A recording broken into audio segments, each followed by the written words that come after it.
Welcome to Fresh Thinking by Snowden Optero. I'm Susan Havlin, the Managing Consultant for Geology, and I'm joined by Ian Glacken, one of our Executive Consultants. Welcome, Ian. Hi, Susan. So welcome back. We're doing the second episode in a series of 7 on recoverable resources simulation and the future of mineral resource estimation. So in this series, we're exploring how different modelling approaches represent grade variability and how newer methods such as conditional simulation and localised conditional simulation, or LCS, can improve mineral resource models and support better mining decisions. So in the previous episode, we discussed the strengths and limitations of the traditional estimation methods such as ordinary kriging, and we introduced the concept of recoverable resources. So in this episode, we'll be looking at recoverable resources methods, what the industry has developed to address that problem. So welcome, Ian. Thank you, Susan. So let's start with the basics. Like, what do we mean by recoverable resource methods? So as usual, the solution, the key is in the name.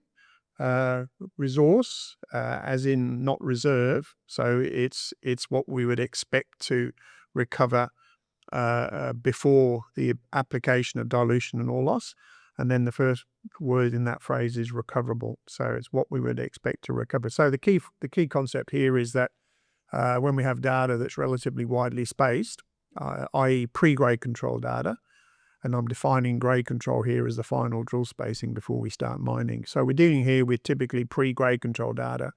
And what we're trying to do using a series of techniques, which we'll talk about, is to predict the tonnage grade curve at the time of mining. At the time of mining being at the cutoff grade we're applying for mining, and also using the notional block size, or the SMU, selective mining unit, that we're going to use for mining. So it's a series of techniques where we're looking for the portion of the overall resource that we can recover at the time of mining. All right. So, how did we even start developing these methods? Like, how did it come about? It's been one of the problems, the big issues in mining geostatistics for 40 or 50 years. And the issue was that we were over-smoothing the grades, and it was very difficult at the time of mining to estimate into a block size that was reasonable for mining without over-smoothing. We discussed over-smoothing in the previous episode. This is where, as you said, the high grades are underestimated and the low grades are overestimated. So we over the years, the industry has developed a number of techniques for trying to address this, particularly at a wide space drilling thing. So in other words, what we're trying to do is to establish the grade tonnage curve that we're going to see, potentially anyway, at the time of mining, before we get to that stage. And of course we need that for planning and for mine design and for reasonable budgeting. So it's kind of like in lieu of doing a grade control spaced That's right. program. But I would say, of course, there's no such thing as a free lunch. You don't get the data from grade control without drilling the holes. We must understand that. We can't overcome that, but we can get close to it using some of these techniques. And we're going to talk essentially about there's three main techniques that we're going to talk about. Okay, so like one of the best known approaches is uniform conditioning. So how does this method work?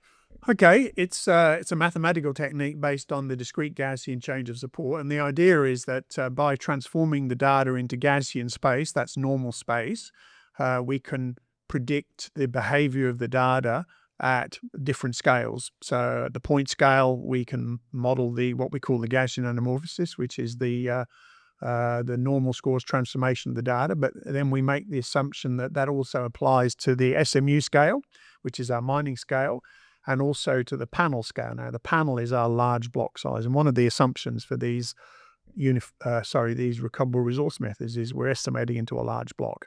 Now, how big does that block need to be? Well, it depends on the data, it depends on the variogram, but uniform conditioning uses a technique to take a panel estimate, and it's important to understand that the panel estimate is generated using ordinary kriging or simple kriging, so that's the starting point.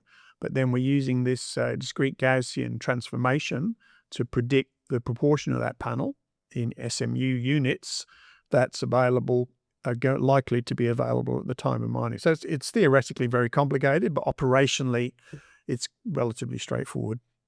All right. So, what would you say are some of the strengths of uniform conditioning?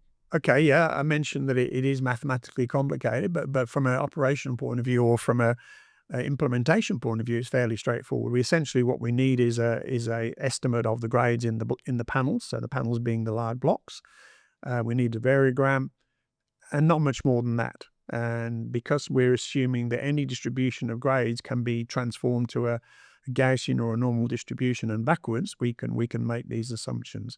So as I said to you, mathematically it's complicated, but in terms of implementation, it's relatively straightforward, which is why it's appealing to some people. And does it get affected because the underlying methodology is ordinary Kriging or simple Kriging, and we have outlined that it can smooth. Is that an issue? It is an issue. Yes, indeed it is. If you have a deposit that doesn't lend itself to ordinary Kriging or simple Kriging, your starting point for uniform conditioning is a panel estimate which has to have what we call low conditional bias. In other words, a relatively low error of estimation. If we don't have that, then the UC isn't going to work very well because that's the starting point. Yeah. So, other than UC, another method that's commonly discussed is multiple indicator Kriging or MIK. So, how does that differ from uniform conditioning? Okay, well, we talked about MIK in many podcasts, so we won't go into the details. It is a complicated method.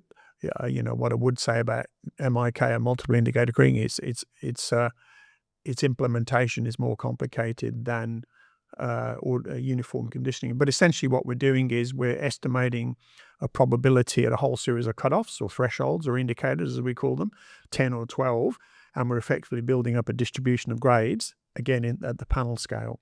And then once we've got that distribution of grades, tonnage grade curve, if you like, we can then select the proportion or the probability of a part of that panel being above the cutoff grade. In other words, what we're doing is we're predicting at the time of mining, again, when we're mining in an SMU, a selective mining unit, we're predicting the proportion of SMUs in the panel that we can theoretically achieve. That's the simple answer for MIK. Yes, MIK is definitely not simple. So, would you also think that something like categorical indicator Kriging, would that fall into this recoverable resource sort of? Potentially. I mean, categorical indicator Kriging is essentially a simplification of multiple indicator Kriging where we're using a single category or a series of categories, but generally one or two. And what we're effectively doing is we're predicting the probability of our block being above that grade or within that category. So you could apply this to a recoverable resource technique. Typically we would use it, or you would use it, as you know, to define subdomains to restrain the grades. But CIK is very common. We as you know, we use it all the time for various techniques, and it certainly can be used for recoverable resource techniques. All right, thanks for that, Ian. So, across these approaches, what would you say were the main strengths and limitations? Well, the strength is, of course, that we're taking an estimate which is into a relatively large block size, and we're taking that estimate which is based on relatively wide-spaced data, and we're coming up with an approximation of what it is we're actually going to see at the time of mining. So that's a strength. Limitation is, of course, that most of these two methods we've talked about, which is UC and MIK, are based on a variogram. And one of the limitations is that we're assuming that the variogram at the large-scale drilling spacing is going to be the same as grade control. In other words, when we infill with grade control, in other words, at the time of mining, we're going to essentially get the same variogram. We can't see into the future. We can't see what the variogram is going to be, so we have to make the assumption the variogram is going to be the same, and that may not always be the case. And the other issue, which is obviously something we're going to get onto in the rest of this thing, is that we have a single estimate, what we call deterministic estimate. In other words, it's a single estimate of recoverable resources. So what that means is we're not capturing uncertainty in the grade or uncertainty in the geology. We can't capture that. And that, to me, as you know, is a big drawback in those two main methods. Having said that, they're both very popularly used at the moment. Yeah. No, they definitely are. So around the uncertainty, that's probably where we would start talking about simulation, which is what we're going to move into the next episode. But yeah, so that's where really the simulation comes into this discussion, right? Sure. That's 'Cause right. you can predict that That's right. That's right. uncertainty. That's right. Simulation will give us, under certain assumptions, great uncertainty and also potentially geological uncertainty, which we don't get with these recoverable resource estimates.